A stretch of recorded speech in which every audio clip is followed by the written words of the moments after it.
What you're about to experience is one man's quest to see beyond the tumultuous period we're in and to envision what lies just beyond our grasp, yet well within our reach. Welcome to Larry Rifkin's America Trends, where the future has arrived, and it's just in time.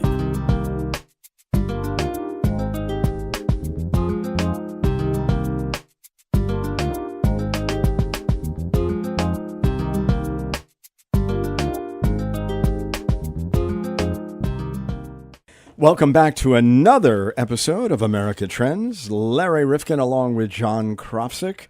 How are you, my Good. You're looking brother? well today.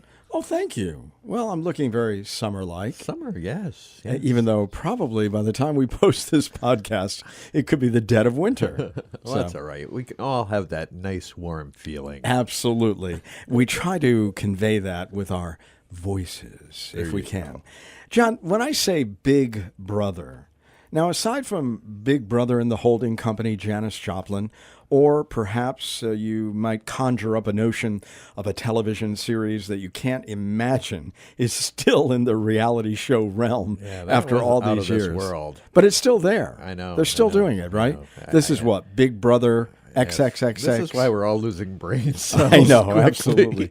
But there was another reference to Big Brother years ago about the government surveilling you at every turn. 1984? Yeah, absolutely. Yeah, that's what I think about when I hear it's Big this Brother. image of Big Brother that we're going to delve into today. And it's really a weird admixture today when we want the government to protect us. And we say, don't let those terrorists in. So, here, take a couple of rights away and who cares, the Patriot Act and all of that. But really, when you think about it, is that really a good idea? Or should we hold preciously onto the little remaining privacy that we have? Yeah, I think you're right. I think we've gone too far. I think we need to pull back because... the one area where we need security, the internet, we seem to have completely forgotten. But yet, the government probably knows the last book I pulled out of the library. It just seems wacky doodle. Well, it doesn't seem as if law and protections for the average citizen can really keep up with the pace of technology. And we know that these governmental agencies, sometimes for good, other times not, really want to get a hold of as much information as they can about us, about criminals, about trends that are going on so that they can make certain society can run and function. Listening to our podcast? America Trends, of course. There's one person in the federal government assigned just to listen to us. Yeah. Oh boy. I know. Well, at least we're employing somebody. I thought you were going to say at least we have one listener. But really, in the name of safety and security, we have given up a lot of privacy for our fear of the other. And even though the other we most have to guard against is probably the authority that we've given to people in our own country to look in at us and what we're doing. Who's watching the watchers? Well, that's that the is point. Another question. Yeah, I don't know. And John, you know better than I that there are new technologies that daily are giving law enforcement, for example, the ability to track our cell phones or computers. We've got this whole technology boom, facial recognition, stingrays, NITs. I don't know how anybody can keep up with this. License plate reader, so they know where you're coming and going. I mean, it's just crazy. And I would like to ask anybody in the audience who wants to place a legal wager, because now wagering is becoming legal, that police and even ICE agents, for example, are always using these tools appropriately. What do you think, John? I'm sure. Come on. Do we doubt them? Of course. And, if you watch any of these British spy dramas, and I do love them, I got to tell you, I don't know if there's a British, accent attached to any of these, I get kind of excited. But they're always watching. And they go back. Oh, we can recreate that. We have the CCTV cameras everywhere. Yeah. Now, how much have they proliferated within the U.S.? If we went and we really stood on a corner in New York or San Francisco or anywhere, should we assume that there's a camera on us? I think in a city like New York, I think there's probably a camera on you somewhere. So I think major cities have come on to that. I don't think towns have so much embraced that yet, but Yeah, who knows? Well, look, we're looking to give people the opportunity to be caught, going through a red light by having cameras there. And what is the incidental pickup that's going to take place? They catch you going through a light, but then they might also find, wait a minute, that person is wanted in four other states. I mean, you really begin to wonder whether this kind of dominant surveillance is overtaking a society that really values its freedom, independence, and privacy. And even in our small town, now that I think about it, at the park, they have like 15 cameras put in. So, you got to wonder who's watching. Yeah, and that's by where a and private when. security system on behalf of the town. So you're absolutely right. Well, look, we have the author of the book called Habeas Data, Cyrus Farivar. And he's looking at the privacy issues versus the rise of surveillance tech. Let's pierce the veil today on this really important topic and try to get our arms around it, because it really is enveloping the entire culture. It really is. On America Trends, we are talking to Cyrus Farivar, and he's got a fascinating new book called Habeas Data, Privacy versus the Rise of Surveillance Tech. And Cyrus, I think a lot of people would think we've lost the war in terms of privacy. How would you describe where we are today? Well, first of all, I would ask the question, privacy from whom or against whom, right? So it's very difficult, I think, to have perfect privacy. As I was joking on Twitter the other day, if you want perfect privacy and you don't want to be surveilled on, you should throw your phone into the nearest body of water and move to a remote cabin in the deepest part of the darkest forest that you can find and never talk to anybody again and live there forever. So, it's very hard to avoid government surveillance. It's very hard to avoid being tracked online if you want to, kind of live a modern life on the internet and use the tools that are available to us. So I think, it's very, very difficult. My book focuses specifically on the legalities of government surveillance, but as we've seen recently with the news of Cambridge Analytica and others, keeping totally private and having your data misused by private companies is also a serious challenge as well. Well, we've thought about privacy in different ways, and we've wondered whether, in fact, the Constitution guarantees a level of privacy. I know that in abortion cases that has been an issue, and the one thing we often look to is the Fourth Amendment. And by virtue of the legal analysis in your book, you say that it turns on two words, searches and unreasonable. So help us with those two words in today's modern context. So, it's important, I think, for a lot of us non-lawyers, myself included, to understand is, right, the Fourth Amendment protects, us, the citizens, against the government, right? The Fourth Amendment doesn't have anything to say about what Facebook does to us or what Google does to us or other things, right? It specifically regulates the actions of government. And it's also too important to remember that what the Fourth Amendment protects against is, as you say, unreasonable searches and seizures. So what is a reasonable search? Well, a reasonable search would be one where, as the Constitution tells us, one where a warrant is issued, right? So the government can search your house if they have a warrant to do so that's been signed off by a judge. An unreasonable search would be, the police kicking down your door for no reason and just ransacking your dresser or your desk looking for various things without any permission from a judge. Then it gets into interesting questions of what exactly is a search, right? So we understand that the kind of physical trespass into, traditional spaces like a home or an office or a hotel room, or as I write about in the book, a phone booth even, would be considered a search. But what's not considered a search is the gathering of what we might call metadata, right? Whether that's digital data, such as IP addresses, so this is, or telephone numbers, right? So this is what the NSA metadata program is predicated on, right? The NSA from 2001 to 2015 was able to gather all of our phone records, right? Who called who, not the contents of what was said, but that number A called number B. And that can be done without acquiring a warrant, our judges have ruled. Also in physical space, things like, license plates. So I write about in the book about the increasingly common use of license plate reader technology. These are specialized cameras that can capture plates at up to 60 plates per second, and police can retain that, in some cases indefinitely. And so in that case, right, police would say that's not a search, that does not violate the Fourth Amendment because the gathering of plates, they have argued, is not, doesn't impinge on people's privacy. Well, when we read, for example, about Michael Cohen, to bring it to the current parlance, and he's got 16 electronic devices, and then we read that Donald Trump Jr. perhaps blocked an important call after the infamous Trump Tower meeting with a Russian attorney. I mean, is the digital technology that we're talking about and the ability of the government to go in and unblock and unlock some of that information more important than physical evidence these days?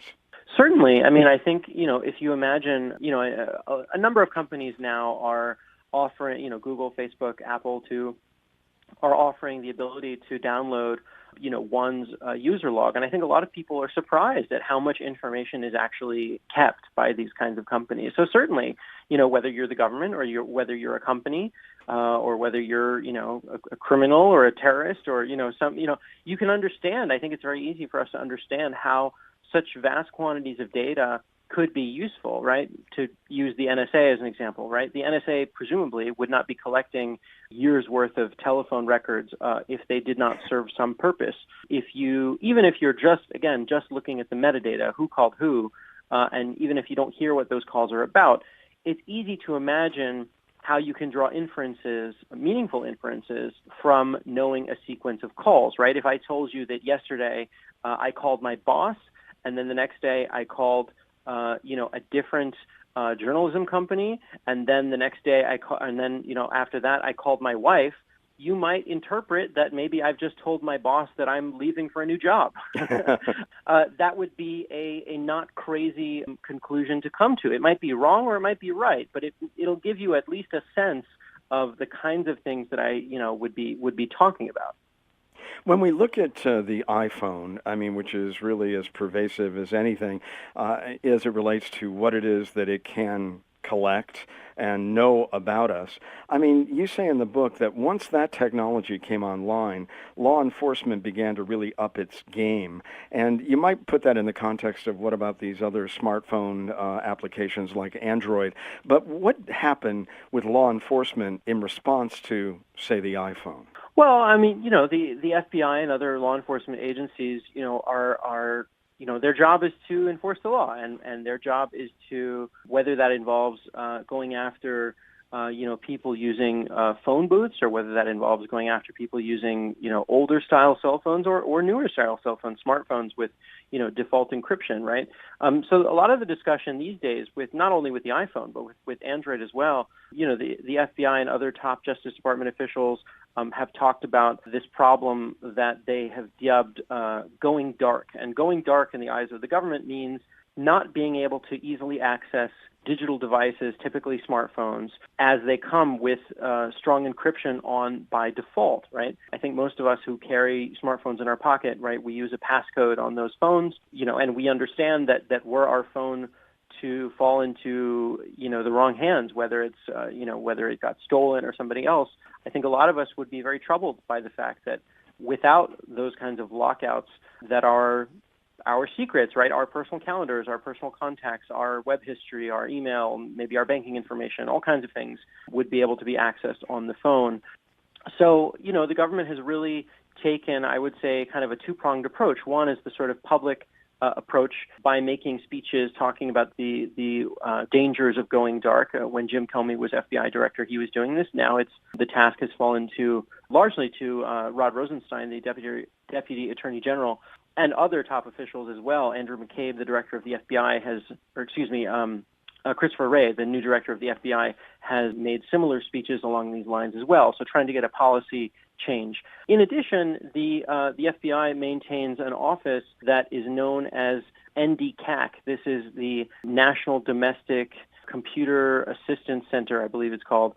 This is a section within the FBI that is designed to basically fund to law enforcement to get into various phones, right? So in the book, I talk about a July 2016 incident where a couple of kind of low-level Instagram celebrities in Miami, one of them, two women actually, one of them was sextorting the other one. And through the course of the investigation, the Miami Beach police, obtained the iPhone of one of the suspects. Again, she was a woman. And when the FBI read about this in the Miami Herald, they contacted the police and they offered to pay to try to have this phone basically cracked, basically contracting with a company called Cellbrite, which is a well-known digital forensics company.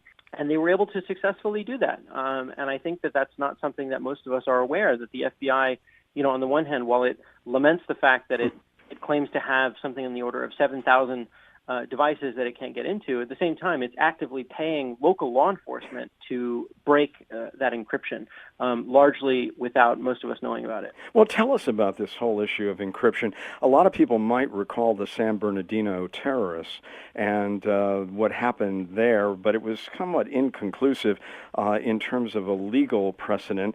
Of course, Donald Trump on the campaign trail said, boycott Apple if they don't allow access to these phones. Yeah, and he now uses an iPhone, so, I don't know how useful that is. But you say to us that the government will try again with the courts to defeat encryption, and you say they may already have done so under seal. We may not even know what they've done. Yeah, that's true, right? So, if we think back to the incident involving San Bernardino, right, so there was this terrible shooting. Numerous people were killed in San Bernardino, California, east of Los Angeles, in December 2015. By the spring of 2016, federal prosecutors in Los Angeles went to a judge in Riverside, California, which is a city not too far from San Bernardino, and got the judge to sign off on a really extraordinary court order which said that Apple had to create new firmware, new software for the iPhone that would disable the 10 passcode lockout and auto-delete feature that was believed to be on this phone, right? So if you have an iPhone, I know I have this feature turned on my iPhone, I think a lot of people do, that if you type in a passcode on the iPhone incorrectly 10 times, the phone will wipe itself and delete everything contained on it. And again, you can imagine why that would be useful because if my phone got stolen, I really wouldn't want the thief to be able to get into the data that's on my phone. Mm-hmm. So in this case, the FBI was trying to figure out, they're trying to investigate this terrorist attack. They're trying to figure out what's going on. And so they have this phone. And curiously, in this situation, the terrorist who last used it, Syed Rizwan Farouk, died during the attack. So he's not around. Plus, it wasn't his phone to begin with. It was his employer's phone, which was the San Bernardino County Department of Public Health. So they took this interesting step of going to the judge and getting this court order, presenting it to Apple and saying, okay, Apple, you have to remake your software, create us a very specialized piece of software that will, remove this passcode lockout so that we can, try to get into this phone, brute force attack, right? Try as many passcodes as possible until we get into it. Apple challenged challenged the ruling, and they said said they were all set to have this big legal showdown. I flew down from the Bay Area to Riverside. I literally was in line to check into my hotel when I found out something like 18 hours before the hearing was supposed to start that it had been called off because the government at the very last minute had come back to the court and filed a motion saying, hey, actually, we were able to get into the phone. We worked with some, outside company. We're not going to tell you who. We're not going to tell you how much we paid. We're not going to tell you what we got out of it. We're not going to tell you whether it was useful or not. But we were able to get into the phone, so we're not going to bother with this whole legal showdown anymore. And that was the end of it. And that was. So do we still need a case that really helps us to ferret out what the government can and cannot do, or what kind of pressure they can put on these companies? Yeah, so the legal question remains live, right? And I think it would be foolish to assume that this won't happen again. And as you say, I've spoken with many lawyers who've said, look, we might not even know, if this has happened again because the government, obviously has the ability to file things under seal, right, where there's secret documents that the public normally doesn't have access to. So, I think that the government likely will try again at some point. And, it's worthwhile also to mention, that Apple, made a very public showing not only in court, but also in the court of public opinion, as it were. You had the CEO of Apple, Tim Cook, releasing a big statement saying, look, we don't do this lightly. We don't refuse the government's instruction lightly, but we really think that they've overreached here. And Apple also said, they used what I would characterize as the if you give a mouse a cookie argument, referencing the famous children's book of some years ago. So if you've read the If You Give a Mouse a Cookie book, it says if you give a mouse a cookie, then he'll ask for a glass of milk. And if you give him a glass of milk, he'll ask for a straw. And if you give him a straw, he'll ask for something else and something else and something else. And this is what Apple basically said in their court papers. They said, look, if we agree to the government's terms today to open this one phone, tomorrow they're going to ask us to turn somebody else's phone into a tracking device. And then the next day they're going to go to Amazon and ask them to turn an Alexa into a surveillance device, and on and on and on. And that was really what Apple was objecting to. Well, you're stating a lot of things that worry many of us, that these capabilities are there. Cyrus Farivar is with us. The book is called Habeas Data, Privacy versus the Rise of Surveillance Tech. And you quote some legal authorities saying governments now have new technologies that give government new automatic surveillance capabilities that Stalin could never have dreamed of. I mean, that is so frightening when you think about a lockdown state such as Stalin and Russia. I mean, but we do have those capabilities. So who's protecting us? And where's the legal profession? Where are legislatures? Where's Congress in all of this? It's a good question. So the quote that you referred to regarding Stalin is from a guy by the name of Phil Zimmermann. Phil Zimmermann is most famous for being the creator of PGP encrypted email. This is an email protocol that's still in use today, although it's admittedly a little bit cumbersome and difficult to use, but it is active and people can still use it. Edward Snowden famously used it to communicate with journalists when he decided to become a whistleblower. Phil Zimmermann, told Congress way back in 1996. He said, if we do nothing, new technologies will give the government new automatic surveillance capabilities that Stalin could have never dreamed of. The only way to hold the line on privacy in the information age is strong cryptography. Right? This is sort of the precursor to what we were talking about a moment ago, this whole kind of going dark problem, right? Mm-hmm. So the FBI and the DOJ says, look, strong encryption is great, but we also need to be able to get into these devices, in the name of protecting the public and in the name of law enforcement. So you're asking, where are the lawyers, where are the judges, where are the courts, where's Congress on this? They're kind of all over the map, right? We don't have we have protections against some things, and more recent Supreme Court decisions, I would argue, as I talk about in the book, have taken a more kind of pro-privacy stance. Within the last decade, we've had two major privacy-related cases that have come back unanimous 9-0 on the side of more privacy rights. But that's not always the case, and oftentimes we all know, right?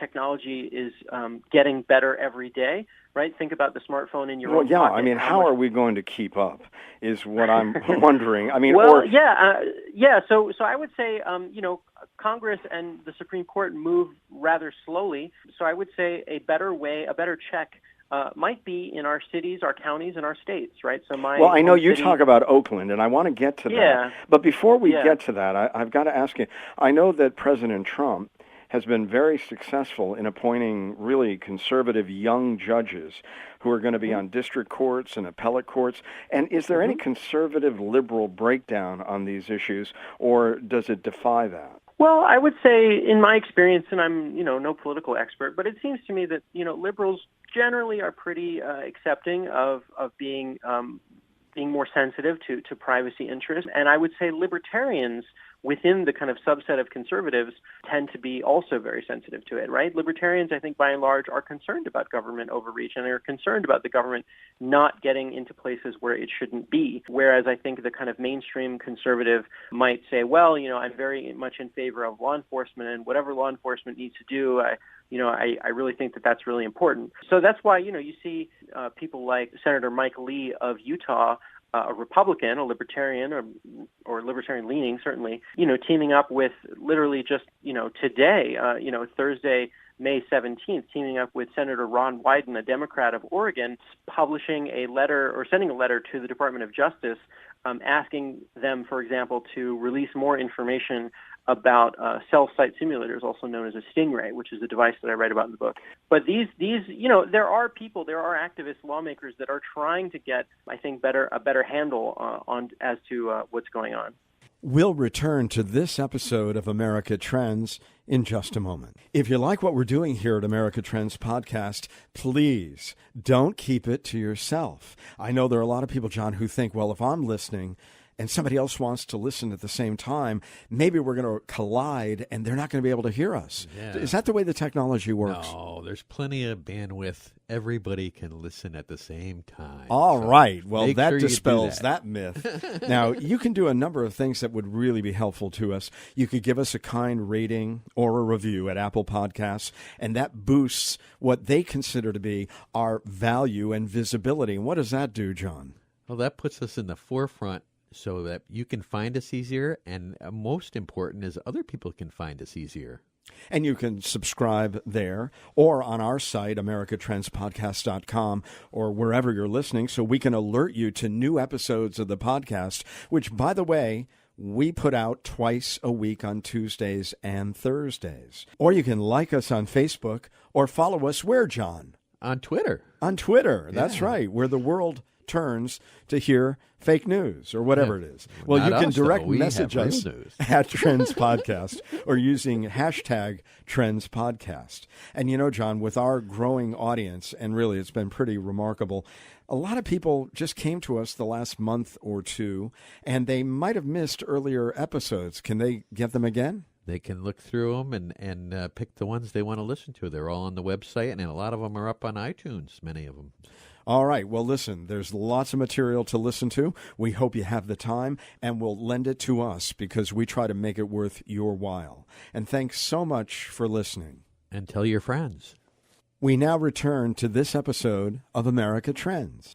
Well, you know, you talk about facial recognition, which is well on its way, stingrays, as you just mentioned, NITs. Explain, with these new technologies, giving law enforcement the ability to track us, what worries you the most of those particular technologies? Well, I would say, it's important to remember that, if we take something like body cameras, right? So body cameras are a technology that I think have gotten a lot of attention in recent years. There's unfortunately been a string of too many, particularly young black men that have been shot at the hands of police. And so many people have agitated towards more body cameras on more police officers as a way to monitor their behavior. And a lot of police officers would say, we want body cameras too, because we want to show that by and large, the majority of us are doing what we're supposed to be doing. We're not using force unnecessarily. We're not shooting people, for no reason. And so I think it's kind of interesting that a lot of people on both sides of that debate, really want this technology. So again, not to harp on Oakland, but it is the city that I know best.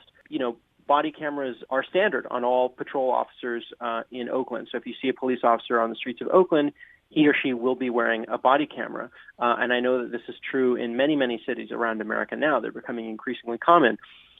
Very soon, I would say like later this year or next year, there will be a body camera company, possibly a company called Axon, which is the biggest vendor of body cameras in America, based out of Arizona, with facial recognition capabilities, right?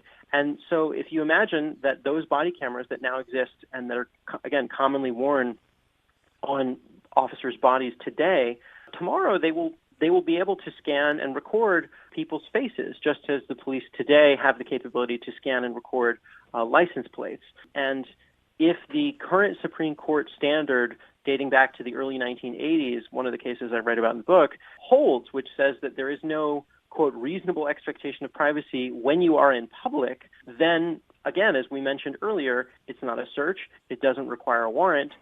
So the police conceivably could scan everybody's faces as they walk or drive down the street. Cyrus, maybe I watch too many British crime dramas, and I know I do. and they're good.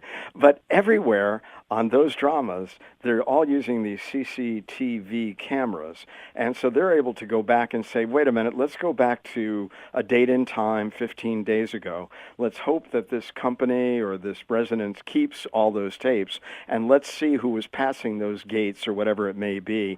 I mean, how pervasive is the surveillance that's going on that we don't even think about? Well, I think, it's a lot more prevalent than people might realize. I think many people would not know, for example, what a license plate reader camera looks like, even if it was staring at them in the face. I think most of us would not necessarily be able to recognize a police drone up in the sky, right? I think most of us are familiar with what kind of consumer drones look like. Turns out police are able to buy them too, right? So the county sheriff in the county where I live, Alameda County in California, just across the bay from San Francisco, the Alameda County sheriff right now has 6 drones. And if I saw a police drone flying up overhead, in my neighborhood, I wouldn't really easily be able to tell that it was a police drone instead of, my neighbor's drone or whatever.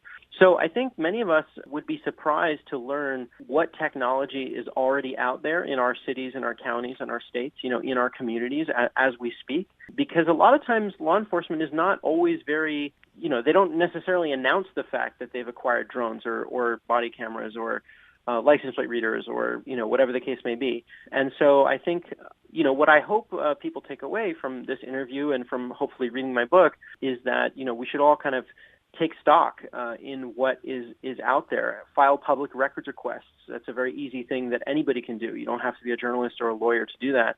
With your local police department, find out what already exists, find out what policies govern the use of those technologies. And if none exist, then perhaps you should maybe consider partnering with local groups, your local chapter of the ACLU or other pro-privacy, activist groups as a way to try to, agitate towards policies that, help protect against potential abuses. Well, for somebody listening, a very practical question. If a police officer stops you and wants to search your cell phone or wants you to unlock your phone with your fingerprints, is that something we have to do? Because so much of our lives is lived and recorded on that phone.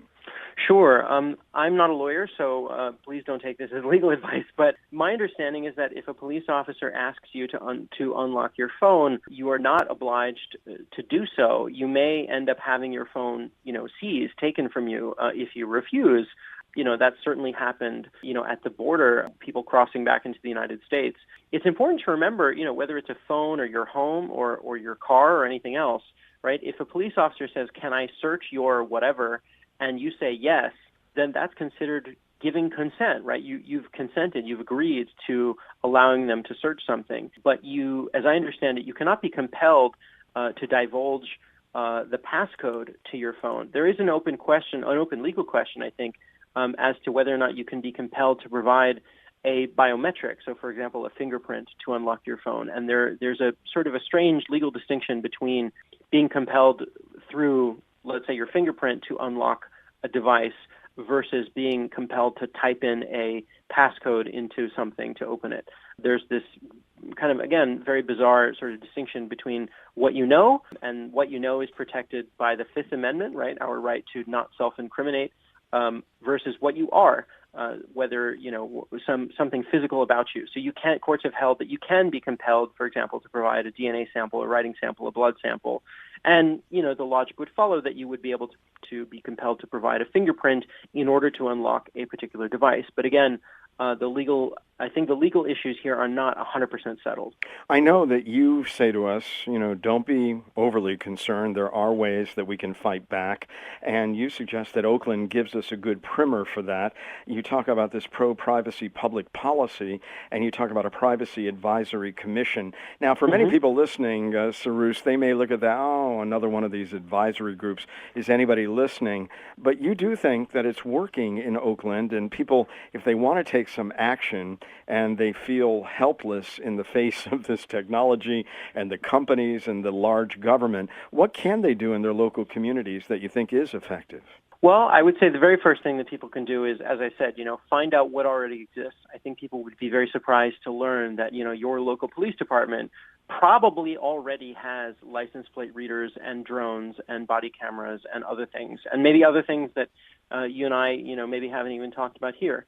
We might be surprised to know that our law enforcement agencies are sharing the data that they collect with perhaps other law enforcement agencies, perhaps with federal agencies such as ICE, right? And that data collected may be used in ways that, the city certainly did not intend. I think what's interesting about the Oakland Privacy Commission is that, it's a model that I think has worked pretty well. Oakland is a city where tragically on average, something like 80 people get murdered a year. It has very serious violent crime issues. So there's obviously a need for law enforcement, and we want, I say this as somebody who's lived in Oakland for a long time, I want our law enforcement to stop certainly the most violent criminals, in our community. And I want them to have the appropriate tools of doing that. But what I'm concerned about is the prevalence of things like, again, license plate readers that can capture license plates at very high speed. And, the hit rate, that is to say, the percentage of scans of license plates that match the police's hot list of stolen cars, wanted cars, when you do that math, in a city like Oakland, the hit rate is something like 0.2%. And in every city I've ever looked at, it's always under 1%. So the overwhelming majority of data collected, license plates that are scanned are of innocuous, law-abiding, tax-paying, regular people like you and me. And I'm concerned that, the police get this technology, they keep all this data, and they haven't really thought about what that means to keep those records for such a long period of time. What's interesting about the Oakland Privacy Commission is that, it takes into account not only the opinion of the commissioners themselves, who represent all the different city council districts all over the city. There's also a non-voting member representing the city government itself, representing the mayor's office. And then also there's a non-voting member representing the police department. So the police's perspective is valued and welcomed and necessary. And, I have been at meetings where they've had other high-ranking uniformed officers come in to discuss and to really talk about, why, do we need maybe the 6-month retention policy that Oakland has now for keeping license plate reader data. Maybe it's too short because in Oakland, nonviolent property crime is not really a police priority. So if that data is deleted after 6 months, well, they have an 8 or 9 month backlog. So that information will be lost. And so then they can have a really kind of substantive discussion as to what are the merits of having longer or shorter retention. And I think that, in different communities, I think we'll come to different conclusions as to what is appropriate or not appropriate. But I think it's important to have that dialogue because I think, amazingly, it's very rare for lawmakers, citizens, activists, people, police certainly, to sit down and really think about, what are the ramifications of the types of technology that they're using. In closing, if somebody were to look at me, let's say, as a relatively good law-abiding citizen for many years, and if I decided to commit a really, kind of awful crime or any kind of crime, and they wanted to do a composite to really look at who I am, what would they find just in the public record based upon the fact that I go online from time to time and so forth? What is it that they're able to construct without really sweating at all? Anything that you publicly say about yourself online, right? So if you like to post on Instagram your pictures of your favorite pizza place, one might, whether it's the police or anybody else, right, might be able to discern if you do that often enough that you like to go to that particular pizza place every Friday at 5 o'clock for happy hour or whatever. If you post the names or pictures of your spouse or your children or your loved ones, your relatives, your friends, somebody might be able to discern who you associate with, where you like to go with those people. If you post pictures of, especially of a certain neighborhood or of a certain street, somebody might be able to figure out, exactly where you live. And, many people might not be bothered by that, but I think, we should all just be conscious of what it is that we put out about ourselves. That's not to say that's not even addressing yet various powers that government agencies, police have to be able to access things like our phone records, our location records through our cell phone provider without a warrant, right? It's pretty easy for law enforcement to get a court order, to go after your or my, call location records, right, where our cell phone has been used. And this is an issue that the Supreme Court is trying to deal with literally as we speak. In the coming days or weeks, the Supreme Court is set to issue its opinion in a case called Carpenter that involves a guy who robbed a number of Radio Shack and cell phone stores in Michigan and Ohio with other people. And the government, without a warrant, was able to obtain over 120 days worth of his cell site location information data, showing that not only was he at the scenes of the crime, but also, moments that he was home, moments he was at church, moments that he was, at his grandmother's house or wherever else. And so that's what the Supreme Court is being asked to adjudicate right now is, does that level of information, that volume of information require a warrant? So to the mantra, well, I'm not doing anything wrong, so what do I care what they see? How do you respond? Well, I would say, if you believe that you have nothing to hide, then I would say, please give me the keys to your house and the password to your email. We'll leave it at that. Cyrus Farivar, Habeas Data, Privacy versus the Rise of Surveillance Tech. What an incredible book and what a topic, and one that's going to be with us for a very long time. And to anybody listening who's in a legislative body or has a judicial stance, and please watch these issues very carefully because they're important to all of us. Thanks again for being with us today on America Trends. Thank you for your time.